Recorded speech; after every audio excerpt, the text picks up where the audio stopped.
সইতে পারি না। আপনি রাহমাতুল লিল আলামিন, জান্নাতের মালিক আপনি, জান্নাতের খালিক রব্বুল আলামিন। পরকালে জান্নাতের চাবি আপনার কাছে থাকবে।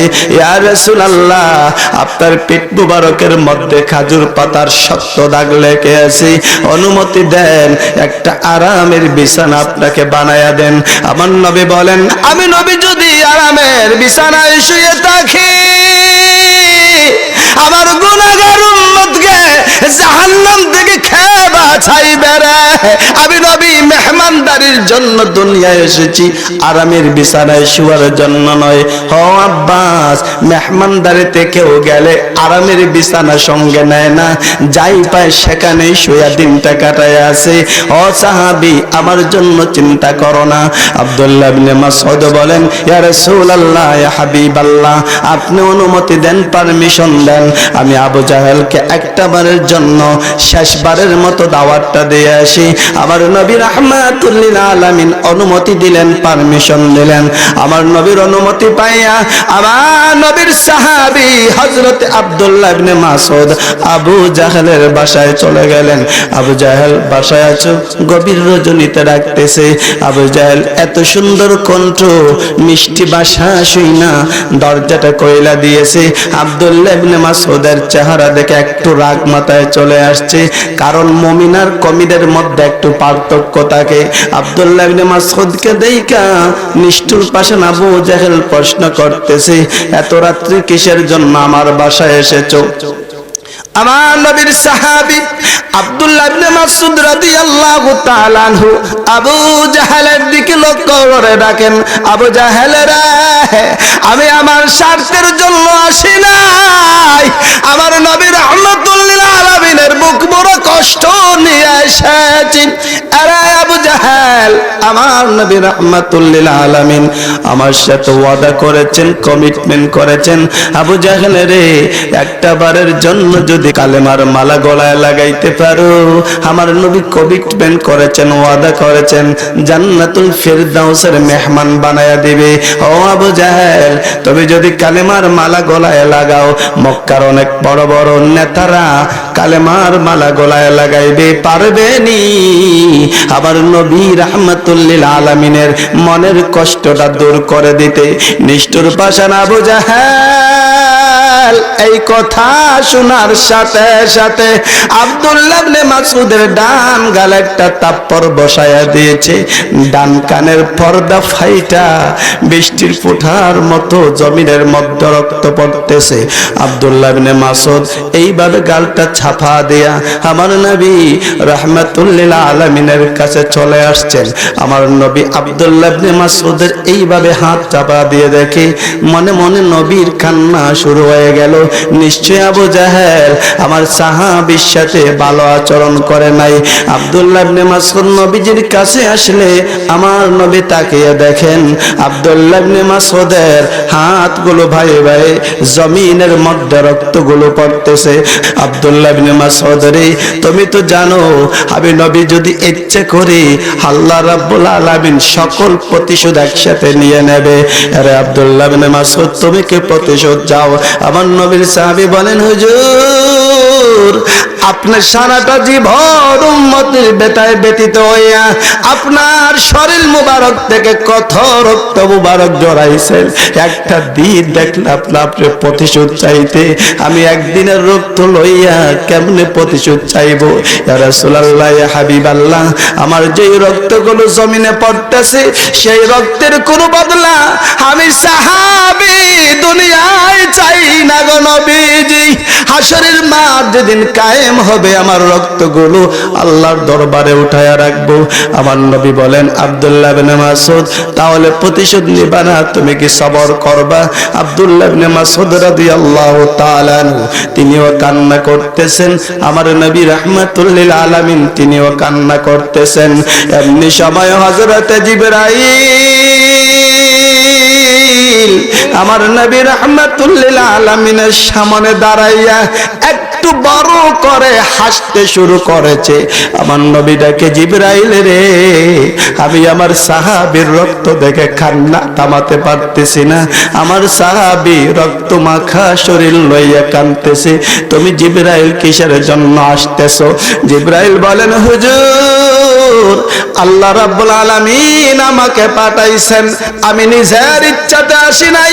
ইয়া রাসূলুল্লাহ, ইয়া হাবিবাল্লাহ, আমি হাসির কারণটা এখন বলবো না গো নবীজি। আজ থেকে 10 বছর পরে এই হাসির জবাবটা লাভে আসল আপনাকে শোনায়া দেব। জোরে কন্যা সুবহানাল্লাহ।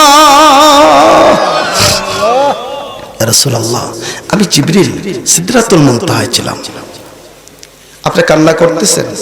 আল্লাহ রাব্বুল আলামিন বললেন, জিবরাইল রে, আমি সব সইতে পারি, আমার বন্ধুর চক্ষু মুবারকের পানি মুবারক সইতে পারি না। জিবরাইল, আমার নবীকে একটা সুসংবাদ দিয়ে আসবে হাসির মাধ্যমে। জিবরিল বললেন, কত বছর? 10 বছর। হুজুর, 10 বছর পরে হাসির জবাবটা দিব। 10 বছর চলে গেল, বদরের যুদ্ধ শুরু হয়ে গেল। এই যুদ্ধের মধ্যেই ধরা খাইছিল ওই নিষ্ঠুর পাশে আবু জাহেল। বদরের যুদ্ধে আবু জাহেল নিহত হয়ে একবারে জাহান্নামের নিম্ন স্তরে চলে গেল। বদরের যুদ্ধের আগে আমার নবী সাহাবীদেরকে বলেছিলেন, সাহাবীরা রে, বদরের যুদ্ধে অমুক জায়গায় অমুক ব্যক্তি নিহত হবে, অমুক জায়গায় অমুক ব্যক্তি শহীদ হবে। ও সাহাবীরা, এই জায়গাটা আমি রাসূল দাগ টেনে রাখলাম, তোমরা লাশগুলো সংগ্রহ করো। আমার রাসূল যেভাবে বলেছিলেন, যুদ্ধের পরে আমার নবীর ভবিষ্যৎবাণী এমন হয়েছিল, আমার রাসূলের দাগ কাটার বাইরে লাশটা যায় না। জোরে কন্যা সুবহানাল্লাহ। এবার নিষ্ঠুর পাশান আবু জাহেল বদরের যুদ্ধ যখন নিহত হলো, আমার নবী রাহমাতুল লিল আলামিন বলেন, সাহাবীরা রে, আমি তো পূর্বেই বলেছিলাম নিষ্ঠুর পাশান আবু জাহেল ওই যুদ্ধের ময়দানে নিহত হয়ে জাহান্নামের কুকুরে পরিণত হবে। ও সাহাবীরা, আবু জাহেলের লাশটা কই আমি নবীর সামনে আনো। এইবার আবু জাহেলের মাথা একদিকে, দেহটা আরেকদিকে। আবু জাহেলের মাথা আবার নবী রাহমাতুল লিল আলামিনের সামনে আনা হলো। আমার নবী রাহমাতুল লিল আলামিন আব্দুল্লাহ ইবনে মাসউদ রাদিয়াল্লাহু তাআলা নুকে ডাকলেন, ও সাহাবী, এই তো নিষ্ঠুর পাশান আবু জাহেল তোমার ডান গালের মধ্যে তাপ্পর মেরেছিল। হায় ইয়া রাসূলুল্লাহ, সেই তো আমার ডান কানের পর্দা ফাটাইয়া দিয়েছিল। আমার নবী বলেন, আব্দুল্লাহ ইবনে মাসউদ রে, কই আজকে সে আবু জাহেল দুনিয়ায় তার দাপট নাই, ক্ষমতা নাই। আমার নবীর সাহাবী আব্দুল্লাহ ইবনে মাসউদ রাদিয়াল্লাহু তাআলা এইভাবে তার কোমর থেকে তরবারিটা বের করে আবু জাহেলের ডান কানের মধ্যে এইভাবে ঢুকায়া আঘাত করতেছেন, নাড়াচাড়া করতেছেন। নিষ্ঠুর পাশে আবু জাহেলের কান থেকে মৃত্যু রক্ত জমিনের মধ্যে পড়তেছে। আমার নবী রাহমাতুল লিল আলামিন এই দৃশ্যটা দেখে মুস্কি মুস্কি আসতেছেন। আমার নবীর সাহাবী আব্দুল্লাহ ইবনে মাসউদ তিনিও আসতেছেন। এমনি সময় হযরতে জিবরাইল আমার নবী রাহমাতুল লিল আলামিনের সামনে দাঁড়াইয়া নবীর হাসি মুবারকের সাথে একটা হাসি যোগ করে দিয়েছে। আমার নবী বলেন, জিবরাইল রে, আমরা আসতেছি, তুমি জিবরিল কিসের জন্য আসতেছো? জিবরাইল ডাকে, হুজুর, হুজুর গো, আপনি কিসের জন্য আসতেছেন আগে জবাব দেন। আমার নবী রাহমাতুল লিল আলামিন জিবরিল আমিনকে জবাব দিতেছেন, জিবরাইল রে, আব্দুল্লাহ ইবনে মাসউদ আবু জাহেলের ডান কান দিয়া তরবারি দুখায় আঘাত করতেছে, এমনিতেই আমি নবীর বুক ফাইটা হাসি আসতেছে। আবার নবীর পর জবাবে হযরত জিবরিল আমিন আমার নবীকে উদ্দেশ্য করে বলেন, ইয়া রাসূলুল্লাহ, ইয়া হাবিবাল্লাহ, আপনারা দুইজন হাসতেছেন, আমি জিবরিল আপনাদের সাথে আসতেছি। হুজুর, আপনাকে একটা কথা মনে পড়ে কি, আজ থেকে 10 বছর আগে আপনি আর আপনার সাহাবী দুইজন মিলে কান্না করেছিলেন, ইয়া রাসূলুল্লাহ ইয়া হাবিবাল্লাহ। তখন আমি জিবরিল একটা হাসি দিয়েছিলাম, আপনি বলেছিলেন জিবরাইল রে আমরা কান্না করতেছি, তুমি কিসের জন্য আসতেছো? আমি জিবরিল বলেছিলাম ইয়া রাসূলুল্লাহ ইয়া হাবিবাল্লাহ, আজ থেকে 10 বছর পর লাভে আসলে জবাব দেব গো নবী, আজকে হাসির জবাবটা দেব না। ইয়া রাসূলুল্লাহ 10 বছর অতিবাহিত হয়ে গেল, আবু জাহেলের সাথে যুদ্ধ সংগঠিত হয়ে গেল। আবু জাহেল এখানে নিহত হয়ে জাহান্নামের কুকুরে পরিণত হয়ে জাহান্নামে চলে গেল। ইয়া রাসূলুল্লাহ ওই নিষ্ঠুর পাষাণ আবু জাহেল 10 বছর আগে আপনার কলিজার টুকরা জান্নাতের মেহমান সাহাবী আব্দুল্লাহ ইবনে মাসউদের কোন কালের মধ্যে তাপ্পর মেরেছিল? আমার নবী বলেন জিবরাইল রে ডান গালের মধ্যে তাপ্পর মেরেছিল। ইয়া রাসূলুল্লাহ ইয়া হাবিবাল্লাহ আব্দুল্লাহ ইবনে মাসউদের কোন কানটা ফাইটা রক্ত পড়েছিল? আমার নবী বলেন ডান কানটা ফাইটা রক্ত পড়েছিল। হুজুর এইবার আমি জিবরাইল জানতে চাই আব্দুল্লাহ ইবনে মাসউদ আবু জেহেলের কোন কান দিয়া তরবারি ঢুকাইছে? আমার নবী রাহমাতুল লিল আলামিন জবাব দেন জিবরাইল রে আবু জেহেলের ডান কান দিয়া তরবারি ঢুকাইছে। ইয়া রাসূলুল্লাহ ইয়া হাবিবাল্লাহ এইটাই ছিল 10 বছর আগের হাসির জবাব, যখন আব্দুল্লাহ ইবনে মাসউদের ডান কানের মধ্যে আবু জেহেল থাপ্পড় মেরেছিল। আপনি নবী প্রতিশোধ না নিয়ে কান্না করেছিলেন। আল্লাহ রাব্বুল আলামিন আপনাদের সব কিছু নিজ চোখে দেখেছিলেন। আল্লাহ রাব্বুল আলামিন তখন আমাকে বলেছিলেন জিবরাইল জিবরাইল রে আমার বন্ধুর কাছে খবরটা পৌঁছায়া দে, আজকে যে আবু জাহেল আব্দুল্লাহ ইবনে মাসউদের যেই কানের মধ্যে থাপ্পড় মেরেছে রে, আমি আল্লাহ 10 বছর পরে আবু জাহেলের সেই কান দিয়ে তরবারি ঢুকায়া আমার নবীর পক্ষ থেকে আমি আল্লাহ প্রতিশোধ গ্রহণ করব। জোরে কন্যা সুবহানাল্লাহ।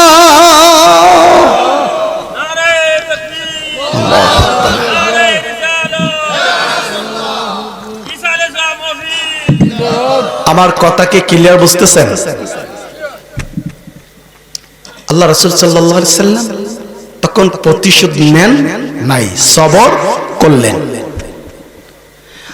আল্লাহ সুবহানাহু ওয়া তাআলা কোরআনুল কারীমের মধ্যে ধৈর্য সবর সম্পর্কে বলেছেন, ওয়া ইন আকাবতুম, হে পৃথিবীর মানুষেরা যদি তোমরা প্রতিশোধ নিতে চাও, ফাআকিবু প্রতিশোধ নাও। ভালো করে বুঝবেন, অর্থাৎ প্রতিশোধ নেওয়াটা জায়েজ আছে, আল্লাহ কোরআনে বলছেন। তবে বিমিসলি মা উকিবতুম বিহি, প্রতিশোধটা হতে হবে এমন, আপনাকে কোন একজন ব্যক্তি একটা আঘাত করেছে, একই সাইজের একই ওজনের আরেকটা আঘাত যদি আপনি করতে পারেন, এর থেকে বেশি সাইজ হবে না মনে করেন, তাহলে এটা জায়েজ। বিমিসলি মা উকিবতুম বিহি, সেম টু সেম সমান সমান যদি হয়। আপনার 10 টাকার ক্ষতি করছে একজন, আপনি 10 টাকা ছাড়া না বেশি ক্ষতি করতে পারবেন না, একবারে সমান সমান 10 টাকার ক্ষতি করা জায়েজ আছে। আপনাকে একটা গালি দিছে, আপনি তাকে আর একটা গালি দিতে পারবেন, 2টা গালি দেওয়ার পারমিশন নাই। সাথে সাথে আল্লাহ বললেন ওয়ালা ইন সাবারতুম, আর যদি আমার গোলাম জমিনের মধ্যে সবর করে, লাহুয়া খায়রুল লিসাবিরিন, এটা তার জন্য অতি উত্তম। যদি সে সবর করে আমি আল্লাহ তার সবরের বরকতে লাভে আসলে তার পক্ষ থেকে প্রতিশোধ আদায় করব। জোরে কোন সুবহানাল্লাহ। যেমনই নিষ্ঠুর পাষাণ আবু জেহেলের কাছ থেকে আল্লাহ আদায় করেছেন। ধৈর্যের বিষয়টা বুঝতে পারতেছেন? কিন্তু আমরা তো ধৈর্য ধরতে পারি না, সবর করতে পারি না। তবে আরেকটা মারাত্মক বিষয় হচ্ছে, সমাজের মধ্যে আমাদের আল্লাহ সুবহানাহু ওয়া তাআলা বলেছেন ধৈর্য ধরো, তোমরা সবর করো। আমরা সবরটা গরিবদেরকে দেয়া দিচ্ছি, আমার থেকে দুর্বল যে তাকে সবরটা দেয়া দিচ্ছি। যেমন আমি বড় লোক, আমার টাকা আছে পয়সা আছে, আমার পুলিশ আছে, প্রশাসন আছে, আমার লাঠি আছে, আমার সবরের দরকার নাই। একটা কথা কইলে এই ফুলা একবারে সাইজ করে লামু খেয়ে আমার উপরে কথা বলবে, সবর সবরের দরকার নাই, কারণ আমার তো ক্ষমতা আছে। বিষয়টা এরকম না। ইমাম সাহেব মসজিদ থেকে, মাদ্রাসার প্রিন্সিপাল সেখান থেকে, ওয়ার্ডের মেম্বার তার ওয়ার্ড থেকে, ইউনিয়নের চেয়ারম্যান তার চেয়ার থেকে, এমপি মন্ত্রী যে যত উপরে আছে ওই স্থান থেকে অবশ্যই অবশ্যই ধৈর্য এবং সবর করতে হবে। যে যত বড় ক্ষমতাশীল তার তত বড় ধৈর্য এবং সবরের শিক্ষা থাকতে হবে, না হয় আল্লাহর কাছে জবাব দিতে হবে।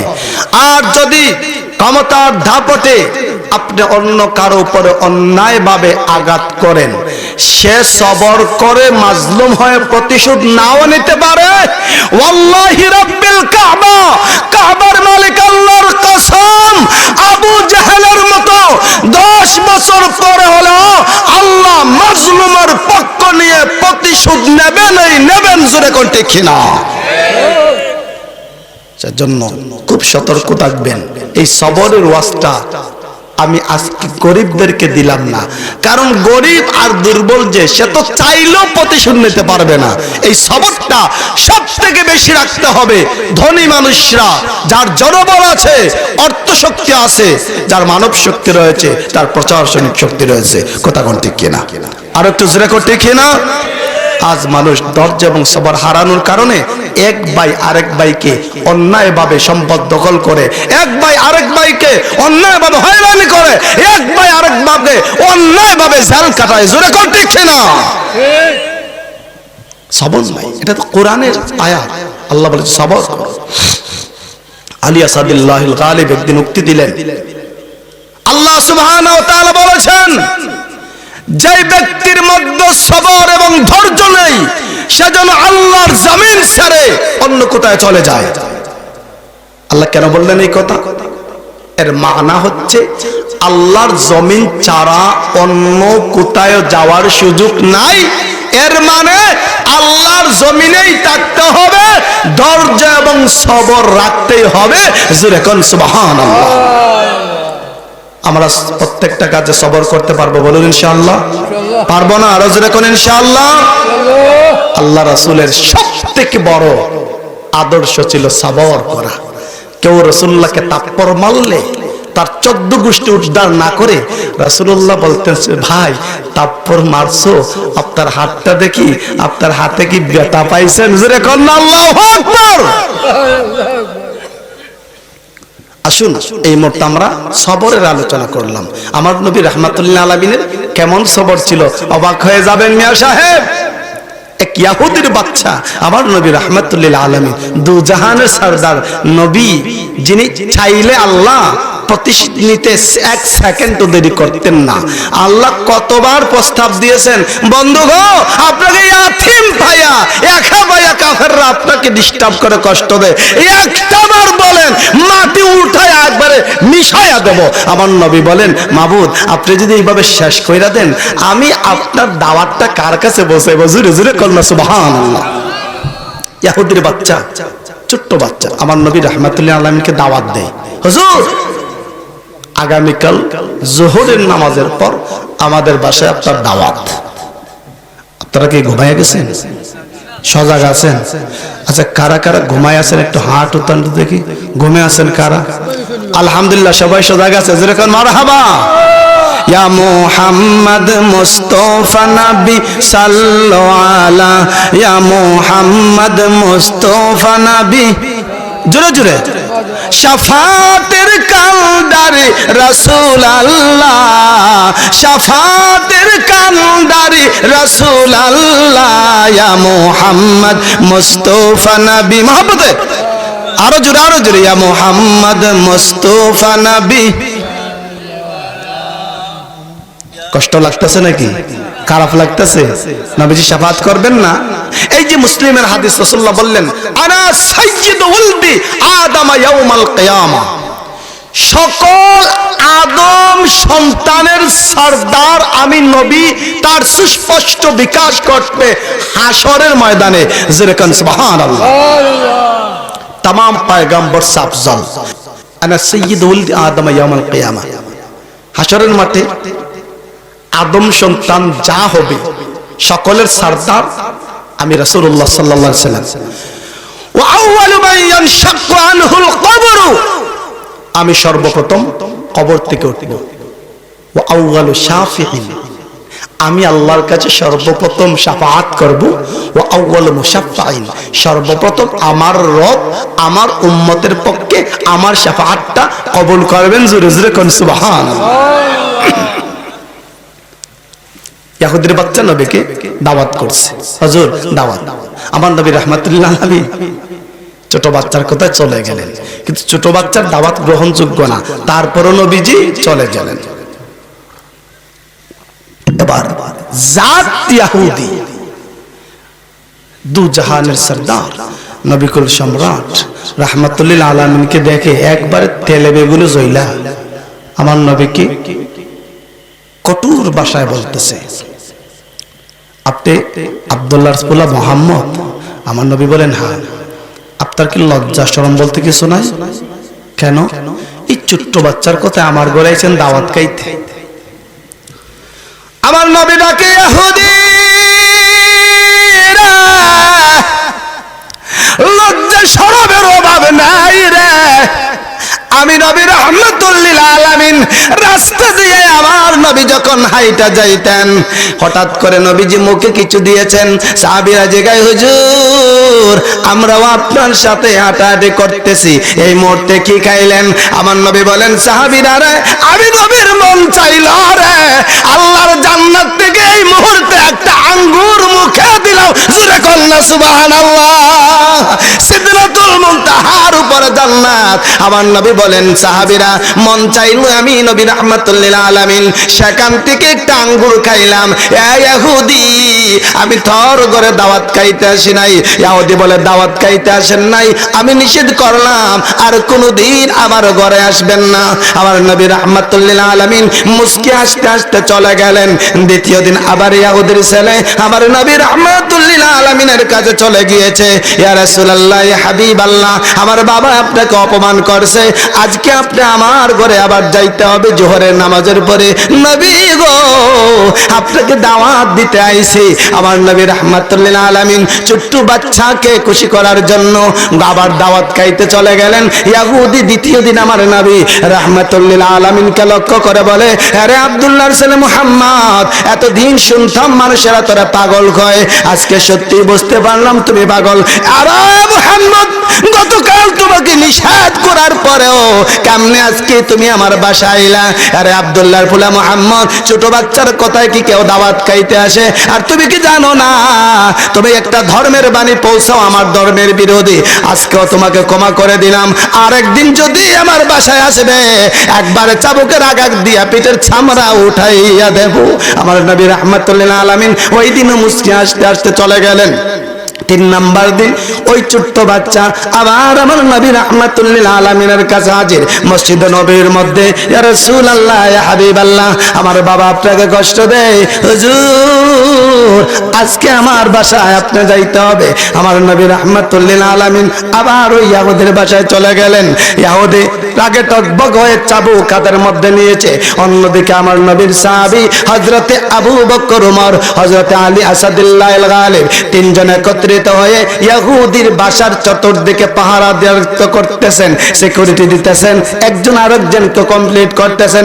আর আলী এই ইহুদি ছোট বাচ্চার মাধ্যমে আমার নবী রাহমাতুল লিল আলামিনকে দাওয়াত দিয়া প্রতিদিন অপমান করে। আরে আলী আজকে যদি আমার নবী রাহমাতুল লিল আলামিনকে কষ্ট দেয়, আল্লাহর কসম করে বলি তার মাথাটা গর্দানটা উড়াইয়া দেব। জোরে কন্যা সুবহানাল্লাহ। আজ আর মাফ করা যাবে না, প্রতিদিন কষ্ট দেয়। এদিকে ধারালো তরবারি নিয়ে 3 জন সাহাবী বাইরে। দু জাহানের সরদার নবী রাহমাতুল লিল আলামিন সরাসরি ইহুদির ভিতরে। ইহুদি কয়, ও আব্দুল্লাহ ছেলে মুহাম্মদ, তুমি নিজে বলো আজকে তোমার কি শাস্তি দেব? আল্লাহ রাসূল কয়, ইহুদি তোর মনে যা চায় শাস্তি দে, আমি রাসূল বলবো না। জোরে কোন আল্লাহু আকবার, আরো জোরে কোন আল্লাহু আকবার। এবার ইহুদি চাবুক হাতে নিয়েছে শাস্তি দেওয়ার জন্য। শাস্তি শুরু করার আগে আমার নবী রাহমাতুল্লিল আলামিন কি কয়, আচ্ছা ও মুহাম্মদ, তোমাকে একটা প্রশ্ন করি। এক এক করে 2 দিন তোমাকে আমি কঠোর ভাষায় গালিগালাজ করলাম, একটু কষ্ট তোমার লাগলো না? আবার আমার ঘরে তুমি বলছো দাওয়াত খাইতে আসো না। ও মুহাম্মদ, আগে জবাব দে, ছোট্ট একটা বাচ্চার কথায় আমার ঘরে কিসের জন্য এইভাবে আমি তোকে প্রতিবাদ করার পরেও, গালিগালাজ করার পরেও আসস? নবী ডাকে, ইহুদিরা এই প্রশ্নটা কবে করবে? আমি নবী রাহমাতুল্লিল আলামিন অপেক্ষায় ছিলাম। ইহুদি, আমি এক এক করে 3 দিন তোর বাসায় আসলাম, কেন তোর বাসা ছাড়তে পারি না? ও ইহুদি, তোর মনে যত গালি আছে সব গালি দিয়া দে, যত আঘাত চায় আমি রাহমাতুল্লিল আলামিনের শরীরে দিয়া দে। ইহুদি বলে, কেন আমার ঘর ছাড়বে না? আমার নবী রাহমাতুল্লিল আলামিন বলেন, ইহুদি রে, আমি অন্য কোন উদ্দেশ্য নিয়ে তোর বাসায় আসি নাই। তোর এই ছোট্ট বাচ্চা যখন আমি নবী রাহমাতুল্লিল আলামিনের হাতে ধরে বলে, হুজুর আপনি যদি আমার বাসায় যান না গো, আমি মসজিদে নববী থেকে বাসায় যাব না। এই ছোট্ট বাচ্চার মুখে হাসি ফুটানোর জন্য আমি রাহমাতুল্লিল আলামিন একমাত্র তোর বাসায় আছে। ইহুদি বলে, ও আব্দুল্লাহর ছেলে মুহাম্মদ, তুমি কি সত্য বলতেছো? আর কোন উদ্দেশ্য তোমার মধ্যে নাই? আমার নবী রাহমাতুল্লিল আলামিন বলেন, ইহুদি রে, যে আল্লাহ আমাকে সৃষ্টি করেছে আমার সেই রবের কসম করে বলতেছি, আর কোন উদ্দেশ্য আমার মনে নাই। ছোট্ট বাচ্চার মুখে হাসি ফুটানোর জন্য আমি রাহমাতুল্লিল আলামিন সকল কষ্ট সহ্য করতে পারি। এইবারে ইহুদি বলে, আরে আব্দুল্লাহর ছেলে মুহাম্মদ, সকল কষ্ট সহ্য করবে একটা বাচ্চার মুখে হাসি ফুটানোর জন্য? আর আমি তোকে এত অপমান করেছি, এত গালিগালাজ করেছি, শাস্তি দেওয়ার জন্য চাবুক হাতে নিয়েছি। আরে আব্দুল্লাহর ছেলে মুহাম্মদ, সকল অপরাধগুলো আমাকে ক্ষমা করে দে। যেই ধর্মের মধ্যে এত সুন্দর আদর্শ রয়েছে, আমি আর দেরি করতে চাই না, একটা বারের জন্য আমাকে পড়াইয়া দে লা ইলাহা ইল্লাল্লাহু মুহাম্মাদুর রাসূলুল্লাহ সাল্লাল্লাহু আলাইহি ওয়াসাল্লাম। এই মহামন্ত্র পড়ায়া আমার নবী রাহমাতুল্লিল আলামিন ইহুদির ঘর থেকে বের হয়ে যাবে। এইবার সাথে সাথে সাহাবীরা তরবারি হাতে নিয়ে আমার নবী রাহমাতুল্লিল আলামিনের সামনে দাঁড়াইছে। ইয়া রাসূলুল্লাহ, ইয়া হাবিবাল্লাহ, ইহুদি আজকেও কি আপনাকে অপমান করেছে? আমার নবী বলেন, সাহাবীরা তোমরা কেন আসলা, কবে আসলা? ইয়া রাসূলুল্লাহ, ইয়া হাবিবাল্লাহ, আমরা লক্ষ্য করেছি এক এক করে 2 দিন ইহুদি আপনাকে অপমান করেছে। হুজুর আজকের নিয়তটা বড় শুদ্ধ করে এসেছি, ইহুদি যদি আপনাকে কষ্ট দেয় তার গর্দানটা আলাদা করে দিব। আমার নবী বলেন, সাহাবীরা রে, তোমাদের তরবারির দ্বারা যে কাজটা করতে এসেছিলা, আমি নবী আমার আদর্শের দ্বারা দিয়া তার থেকে বড় কাজ আদায় করে দিয়েছি। জোরে কন্যা সুবহানাল্লাহ। যে আয়াতটা আমি বলেছিলাম, ওয়া ইন্নাকা লাআলা খুলুকিন আযীম, আল্লাহ বলেছেন নবী গো, আপনার আদর্শকে আমি আল্লাহ আযীম বললাম। চিৎকার দিয়ে বলুন না সুবহানাল্লাহ। আল্লাহ রাসূলুল্লাহ সাল্লাল্লাহু আলাইহি ওয়াসাল্লামের আদর্শকে আযীম বলল কেন? এই পৃথিবী থেকে প্রথম আসমানটা 500 বছরের রাস্তা। বলুন কয়শো বছরের রাস্তা? 500 বছরের রাস্তা। কোন গাড়ি নিয়া, কোন বাহন নিয়া 500 বছরের রাস্তা? R15 বিমান, রকেট। সূর্য পৃথিবী থেকে প্রায় 15 কোটি কিলোমিটার দূরে। আল্লাহু আকবার। এখান থেকে আমেরিকা 13,000 কিলোমিটার দূরে। এখান থেকে আমেরিকা প্রায় 13,000 কিলোমিটার দূরে। বাংলাদেশ থেকে বাংলাদেশ এয়ারলাইন্স বিমান আমেরিকা যাইতে সময় লাগে 21 ঘন্টা। 21 ঘন্টা সময় লাগে সবচেয়ে এক্সপ্রেস দ্রুতগামী বিমান আমেরিকা যাইতে। শুধু যাইতে, আসতে লাগবে আরো 21 ঘন্টা। আর আল্লাহর সৃষ্টি সূর্য পৃথিবী থেকে প্রায় 15 কোটি কিলোমিটার দূরে। এখন সুবহানাল্লাহ। ওই জায়গা থেকে আলো পৃথিবীতে আসতে সময় লাগে 8 মিনিট মাত্র। তার গতি কত জানেন? সেই আলোর গতি 1 সেকেন্ডে 1,86,000 মাইল। যেরকম সুবহানাল্লাহ। সেই আলোর গতিতে 1 সেকেন্ডে 1,86,000 মাইল গতিতে একটা বাহন যেতে যেতে যেতে যেতে 1 বছরে যেখানে যাবে ওইটাকে বলা হয় 1 আলোক বর্ষ। আল্লাহর প্রথম আসমানে যেতে সময় লাগবে 500 আলোক বর্ষ। চিৎকার দিয়ে বলুন আল্লাহু আকবার। প্রথম আসমান, দ্বিতীয় আসমান আরো 500 বছর, তৃতীয় আসমান আরো 500 বছর, চতুর্থ আসমান আরো 500 বছর, পঞ্চম আসমান আরো 500 বছর, ষষ্ঠ আসমান আরো 500 বছর, সপ্তম আসমান আরো 500 বছর, সিদরাতুল মুনতাহায় যেতে আরো 500 বছর। তারপরে 70,000 নূরের পর্দা, তারপর লা মাকাল্লা জামান অতিক্রম করে আল্লাহর আরশে। জোরে করে সুবহানাল্লাহ। এই সমস্ত সৃষ্টি জগৎটাকে যদি আরশে আযিমে রাখা হয়, আরশে আযিমের এতটুকু 1 ইঞ্চি জায়গা দখল করতে পারবে না। একটু আস্তে কোন সুবহানাল্লাহ। আরো জোরে কোন আল্লাহু আকবার। আরশ, আল্লাহ সেই আরশকে বলেছেন আরশুন আযীম। আর আরশের সাথে মিলায়া আমার নবীকে বললেন, ওগো নবীজি আপনার আদর্শ খুলুকিন আযীম। জোরে কোন সুবহানাল্লাহ। নবী গো, আপনার আরশের সাথে সৃষ্টির কোনো তুলনা হয় না। আপনার সাথে সৃষ্টি জগতের কোনো মানুষের আদর্শের তুলনা হয় না। সকল মানুষ নবী রাসূলদের আদর্শ একত্রিত করলে আপনার আদর্শের 1000 ভাগের 1 ভাগ হবে না।